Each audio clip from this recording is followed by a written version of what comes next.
Welcome to EFT MBA, Mastering Business Acumen with the help of EFT business experts. Learn the marketing, mindset, and skill set you need to create the EFT coaching practice of your dreams.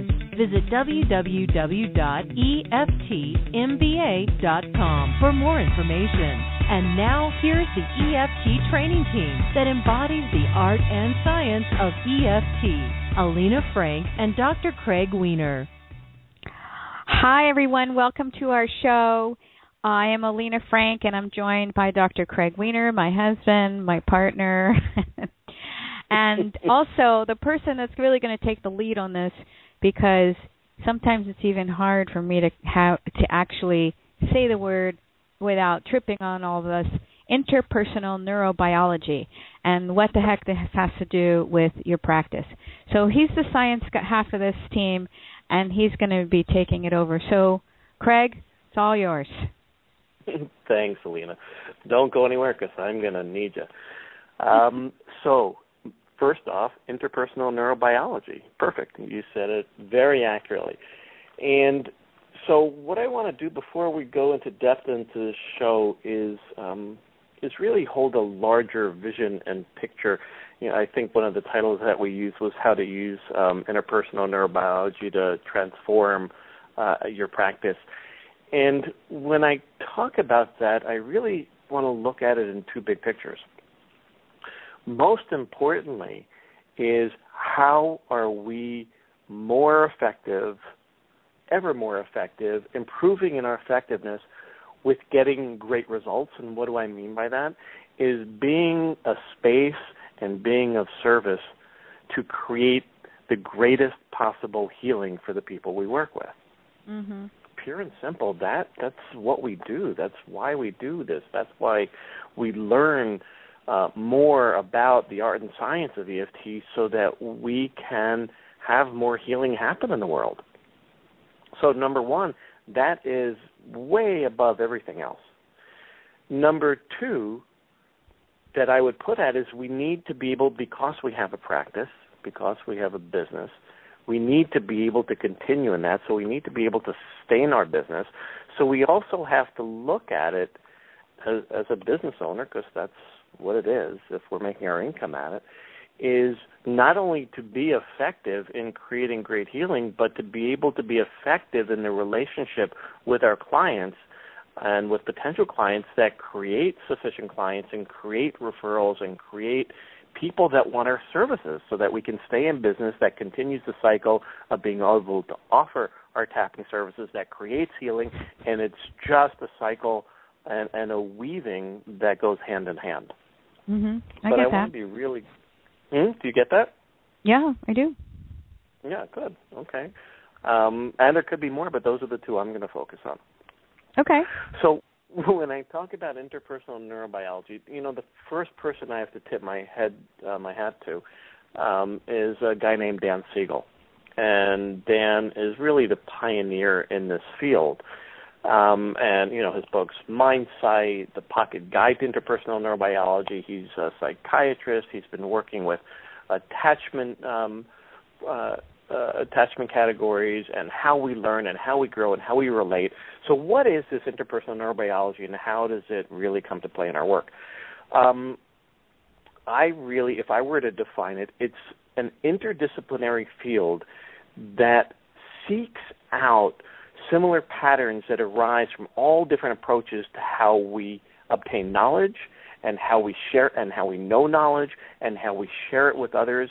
So it has to do with learning and communication and how the neural connections in our brain processes energy and information, the way in which our mind helps to regulate that flow, and how we are in a relationship and how we share that energy and information with others.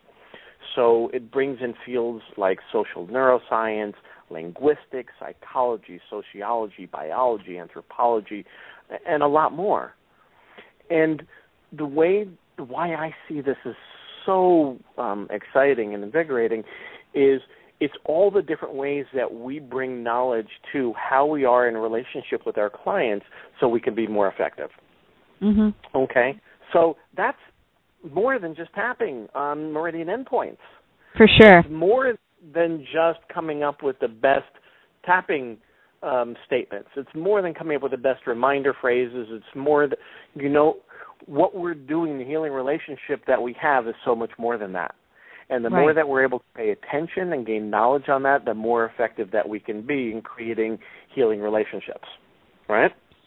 For sure. And I just want to share something from just in the last week. I've received 2 emails, one from a student and one from a client, that said gave me the highest compliment that I feel I ever get, which is, you make me feel so completely safe that I'm able to share whatever is happening. I'm able to go there with you because you provide that safe container. In different ways they said it, but basically that's the nut of it. And and that's what you're talking about, right? Oh, we're going to actually get into that safety issue, but essentially yes, is because what we're doing is we are providing an effective and safe space for healing to happen within. Or we're one of 2 people participating in that, but we have a lead role. So because so much of what's happening between ourselves and our client has to do with communication, I also want to bring up what's referred to as contingent communication. And what that is contingent communication. Contingent communications. Okay. So what that refers to is it's a universal need.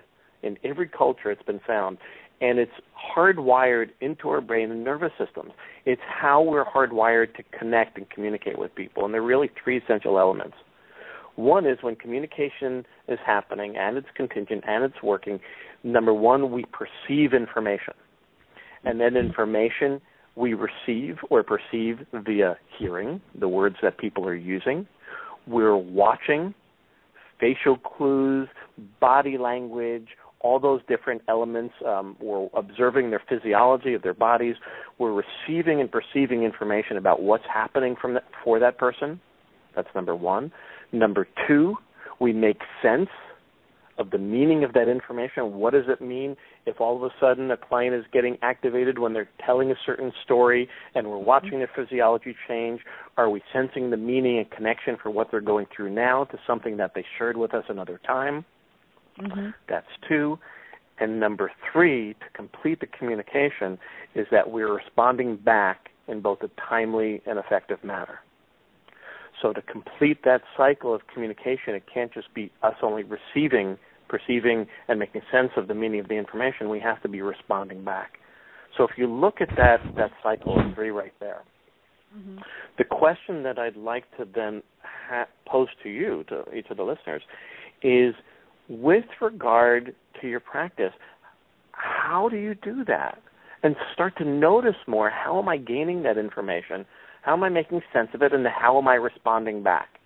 Right. And that can apply everything from your body language to how you're responding back verbally to how, for example, as Alina, you've said so well, is how we not just repeat the information back that we hear, but how we actually parrot back to a client so they hear us using their own words. How else would you say, Alina, would you like to look at that triad of perceiving information, making sense of it, and responding back in such a way that's congruent so a client really feels heard and understood? Right. I think that at the heart of all of this is your ability to be what a quantum physics mentor used to tell me, which is you're the sheet of glass.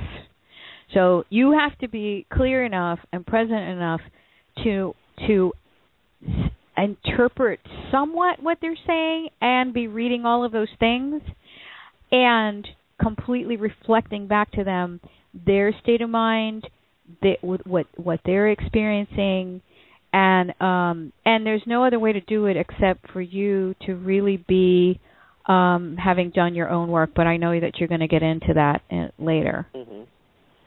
Okay, no, that's really well said, because what gets in the way of that sheet of glass, of course, are obvious things like judgments, right?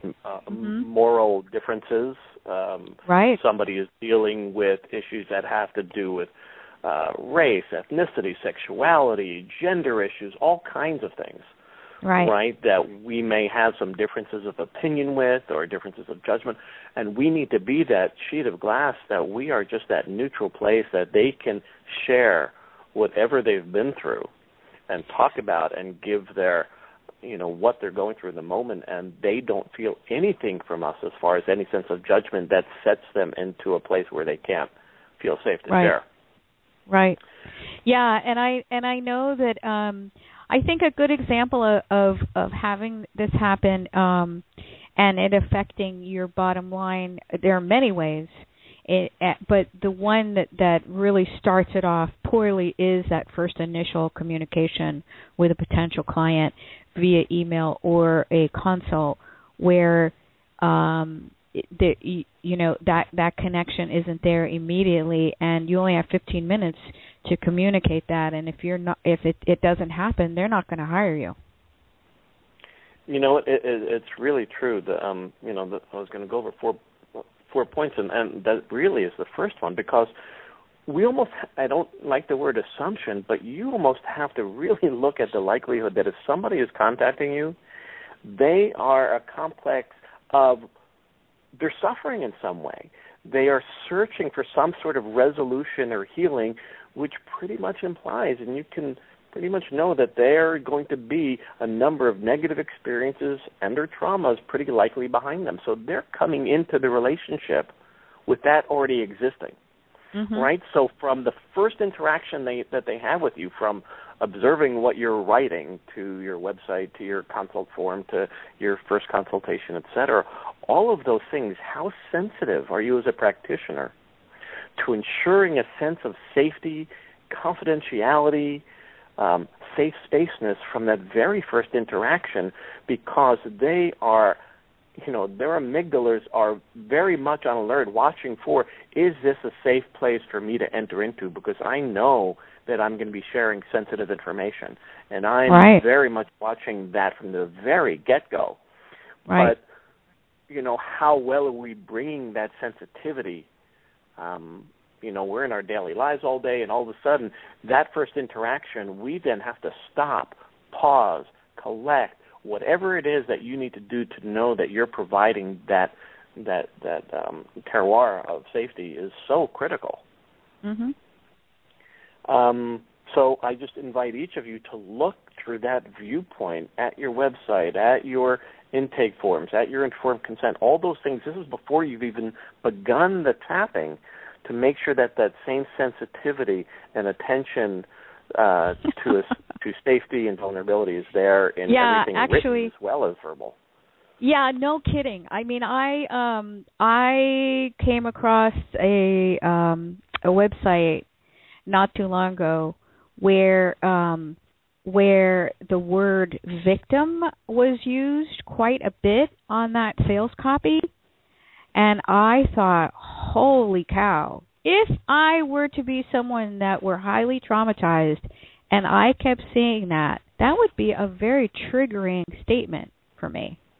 So, yeah, absolutely. What you say it has to convey that sense of compassion and sensitivity to the deeper issues that we know that we're working with EFT. In writing, and I think that many people don't necessarily take the time, maybe when they're person to person and there's this that energetic that's happening between two people is I feel you feel me, and we're in person doing that. Right. But people are still in relationship with you when they're reading your words. So, forceful or aggressive sales copy or words like you're saying, like the use of words like victim, can really be triggering. So we really need to be very attentive to that. Right. Next point I wanted to make is, according to different types of learning theory and beginning very early on in childhood and possibly even before that, we're moving toward finding what we call a coherent narrative of our lives, and it certainly grows as we age.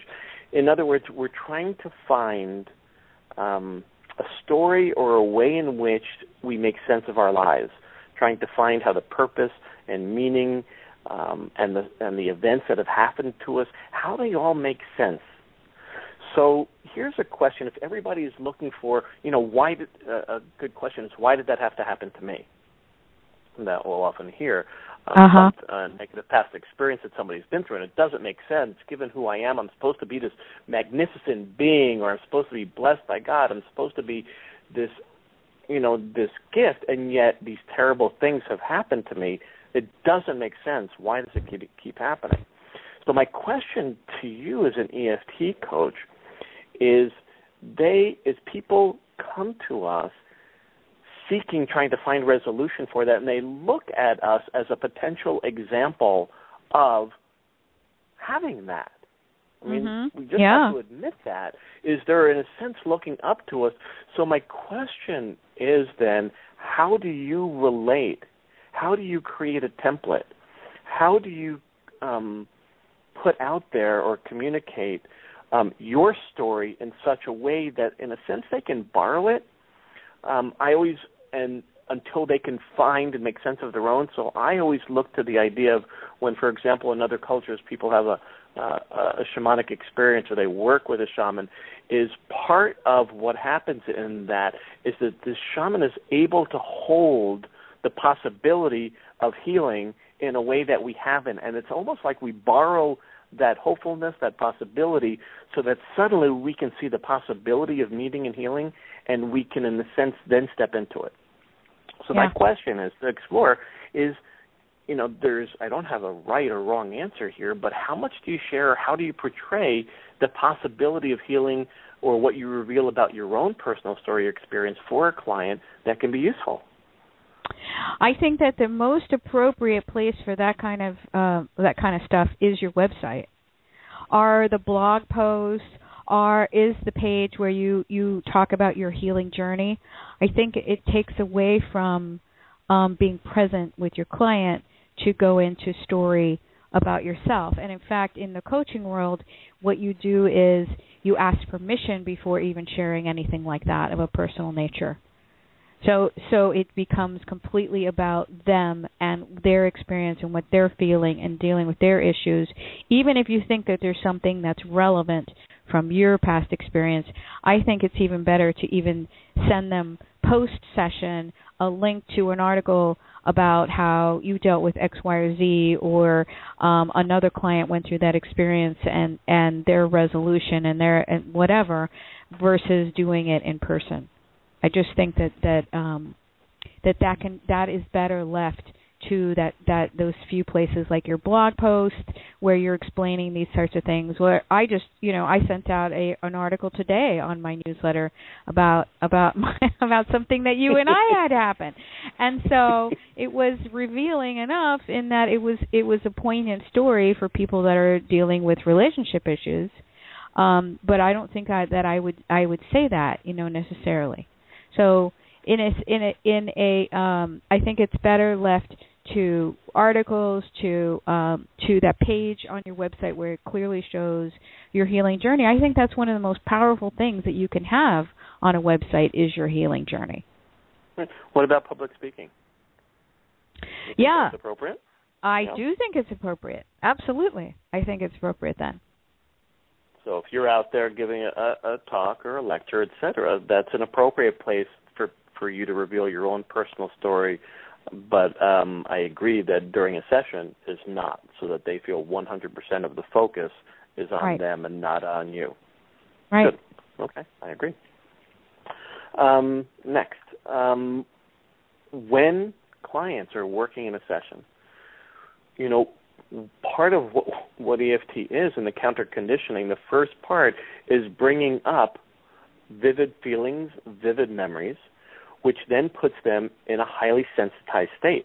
We're doing that purposefully because in that sensitized state, neuroplasticity can happen. Malleability of memories and perceptions and sensations are then present as we're bringing them up to be able to be altered, changed, and rewired. But what we really have to keep in mind is at that point they are incredibly alert and sensitive, especially to their surroundings. And who's in their surrounding at that point is you. Right. So my question that I want to pose here is how sensitive, conscious, aware, alert are you as a coach to your communication, that contingent communication, in other words, your responsiveness, the manner in which you give a client directions, the tone of your voice, the volume of your voice, the pace of your tapping, which has been an active discussion recently in a EFT chat arena that we've been part of. So all those different ways in a session, how conscious and aware are you to all of those cues that are either moving the space toward greater safety or lesser, right? And how alert are you to their responses to your communications? All of that art within a session is really a fascinating exploration, don't you think? For sure. Yeah, no, it really is, and I think that that when you look through the lens of the state of mind that your client is in when they first arrive, and when they're bringing up these sorts of issues, then you will look at things like, oh, I see, my client chair is facing, their back is facing the door, and that you should give some people options in where they choose to sit in the space, because that can be that could be unsettling to someone in that state of mind if they can't see what's behind them, if there's a door or something that has the potential for someone walking in, or you look around the area where you are doing your sessions, and what about that space feels calming, or what it has the opposite effect. Do you have a heavy metal poster on a wall? That kind of thing. That's a bit extreme, but I'll take it even further. We're actually preparing Suzanne and I for the next Tapping Out of Trauma webinar class too, and one of the exercises that we're giving is a boundary exercise. Mm-hmm. And so what we're asking each of the students to do is to take like a piece of twine and create a circle around them to try to have a sense of what their physical safe zone is. Right. Where if somebody crossed in closer to that space and then to test it with another person, because very often one person's boundary might be fine for me to be, 3-4 feet away from them. Somebody else, it might be 10 or 12. Yes. But they may not even be able to verbalize that. But if we're watching their body cues and we're sensitive to that, or we even ask, right? Right. So even ask, is this distance that I'm sitting to you comfortable for you? Actually, would you mind backing up a little bit? And that may change during a series of sessions. But being sensitive to that personal space, being sensitive to, and I remember this one actually very early on, early on in my life, and also in working with EFT and other ways of working intimately, was eye contact. That if I felt like somebody was constantly looking into my eyes, trying to see something behind what I was saying, that I would constantly look down and away so that they couldn't do that sensitivity. So especially people with a history of trauma can have an exquisite sense of sensitivity with eye-to-eye contact. So these are just subtleties in the art of EFT that we want to be attentive to as we're looking at these interpersonal neurobiological aspects from different points of view. Yeah. Anything else you wanted to add to that? Or? No, I think, Okay. yeah. Okay. Wait, I actually do. You do have something else. Yes. I also want to say that this is when you've done enough sessions with people, when you have a lot of experience under your belt, that's when because sometimes it feels like when you're first starting out, it feels like you're chewing gum and rubbing your stomach and tapping your head at the same time. That. Yeah. Yes. And so once you gain a certain skill level, and that creates confidence, then you can start fine-tuning and fine-tuning and fine-tuning and fine-tuning. So we just had a class with some advanced students that came in, and I challenged them, okay, so now you know the basic steps here. Challenge yourself now to do these subtle things that will bring somebody calmer, that will re-regulate someone, that will have someone enter into deep rapport with you in an instant, which are some of the things that we're talking about and some of the things that you definitely cover in your trauma class. So we're getting down to the wire here. We have 5 minutes left. So what else would you like to say about this? Yep. Last point. The clients are reading you all the time. Mm-hmm. They're constantly monitoring you and sensing you on all different levels. So the question is, how triggered do you get by them? Mm-hmm. How well have you done your work so that you can be open to all the possibilities of what they share? The final and last point means that we are continually digging, looking, exploring, and doing our own personal tapping work to continually clear the issues from our past so that we can be that pane of glass, as you said, so that we can be transparent, that we can hold space, and we are not getting activated by anything that's showing up in a session. And that takes time and effort and work and is really the most important thing that we can be doing to be more effective EFT practitioners. And I just wanted to end with that because it's the most important. Yeah? Yep, for sure. I would just like to say that if you are happen to not be making as much as you would like to make, I would like for you to investigate which one of these areas feels lacking in your practice and see if you can't switch that around with some tapping on yourself or with a swap partner in order to really nail these, because it makes all the difference in the world, especially when the greatest source of business for a lot of EFT coaches is word of mouth. Then it almost doesn't matter the modality if you've got this going on, if you really have this nailed down. So so that's what I wanted to add. And Craig, I wanted to ask you, is there any chance, because I know the feedback has been great for your course that you're doing with Suzanne, is there any chance that you can still sneak some people in this week? It would only be if they registered before Friday. Okay. So we in the first class that they can get the recording, but it would if you're still interested in being in the tapping out of trauma, you have to have a background in tapping to even be in the course, because we take that and build on that with the stress and trauma work that we're doing. You have to go to tapping. So go ahead. Just email one of us. Just email. Just email us. Go to EFTtappingtraining.com and find our contact us page and send us an email if you're interested in joining the Tapping Out of Trauma. This is an amazing class that speaks about this very thing, as well as drawing from all kinds of trauma work that has connections to EFT work, but much greater, because the body of work around trauma is extensive, and EFT is a part of it. And if you have a greater understanding, I really think Suzanne Fagel, who's a trauma educator, and Craig do a great job with this course. It's an 8-week webinar, and the first one was last Friday. But because I just realized we're speaking about this, but this is the stuff that you're really teaching in your course, really and if people are interested, they should definitely jump on. Okay, I think we're done. Thank you all for joining us. And to find out more about what it is that we do, go to EFT MBA, where we'll be starting our next series with students on really mastering the mindset and skill set you need in having your EFT business be thriving and booming on all levels, including this level that we've just talked about. All right. Thank you. Remember to keep on tapping. Thanks, everybody.